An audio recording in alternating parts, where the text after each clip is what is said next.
Initialement, les gens partageaient plus, ils faisaient circuler les images, même physiquement, les images passaient des mains de l'un vers l'autre.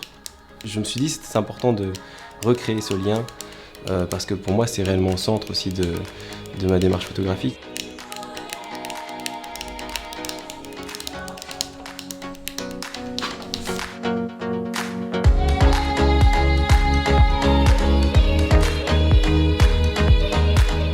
Une photo, c'est un objet de vision, mais ma volonté finalement, c'est que ça s'en tienne pas à ça, c'est qu'on puisse parfois évoquer le toucher, simplement en montrant une texture, une matière et en la faisant sentir, presque juste par les yeux, mais qu'on ait presque l'impression de la toucher. Ici, ce qui prime, c'est finalement le travail de Michael plus que le personnage. Et donc, on a cherché à contraster les choses en mettant vraiment en évidence le travail photographique, la qualité du travail photographique, et en essayant de jouer l'épure maximale sur le logo et sur finalement la création d'une charte qui disparaît au profit du travail photographique et de la mise en valeur des photos à proprement parler. On a vraiment défini une palette de couleurs complète avec le designer qui était pas basée sur juste une attirance pour certaines couleurs ou juste sur même la psychologie des couleurs. On a voulu partir réellement du travail et des images qui existaient.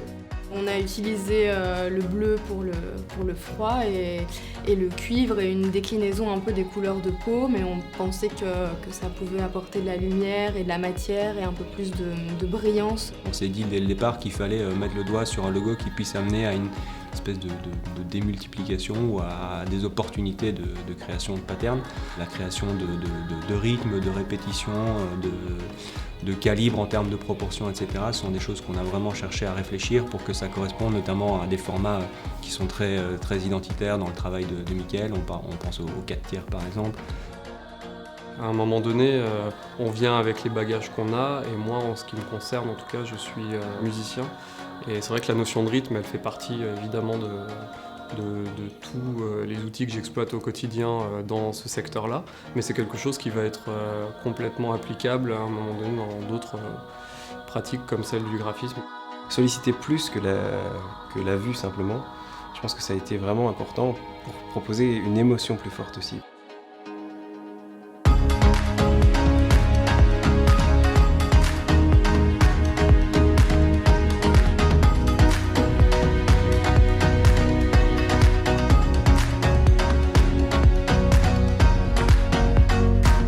Je pense que j'accorde énormément d'importance à ce que les gens soient contents du résultat que je leur donne. Et les images sont juste le moyen d'y parvenir.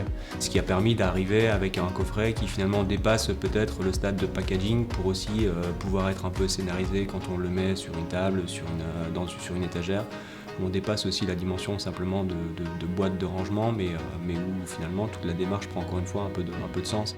En tout cas, je me sens hyper cohérent avec ce qui existe en termes d'image. Et donc du coup, ça donne aussi sans doute plus de conviction. Et l'idée aussi que quand je monte mon site, j'en suis hyper fier parce que c'est à l'image de ce que je voudrais montrer.